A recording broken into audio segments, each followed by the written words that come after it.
اسی طرح ایک عبادت اور ہے جو فقیر لوگ کرتے ہیں، آج سے پہلے اس کو میں نے کبھی بیان نہیں کیا، وہ دو رکعت کی نماز ہے۔ 2 رکعت نماز جمعے کو اور اتوار کو پڑھی جاتی ہے، صبح 9 بجے اور 10 بجے کے درمیان۔ 9 سے پہلے نہ پڑھیے اسے اور 10 بجے کے بعد نہ پڑھیے۔ اس نماز کو ہر حال میں 9 بجے کے بعد شروع ہونا ہے اور 10 بجے سے پہلے مکمل ہو جانا ہے۔ جمعے کے روز جو 2 رکعت نماز آپ پڑھیں گے، اس میں ہر رکعت میں سورہ فاتحہ کے بعد 100 مرتبہ سورہ اخلاص پڑھ لیجیے اور اس کے بعد دعا مانگ لیجیے۔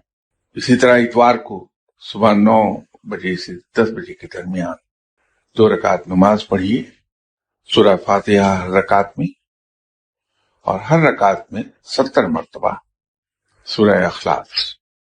یہ نماز بہت فضیلت والی ہے، لیکن وہ فضیلت والی کس رنگ میں ہے؟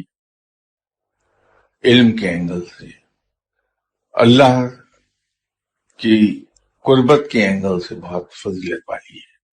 وہ اللہ کے نزدیک چلے جاتے ہیں لوگ جو اس نماز کو پابندی سے پڑھتے ہیں، اللہ انہیں اپنے قریب کر لیتا ہے۔ اس کے بعد دعا مانگیے۔ تجربہ میرا ذاتی طور پہ تجربہ یہ ہے کہ اس نماز کے بعد مانگی گئی دعا قبول ہو جاتی ہے۔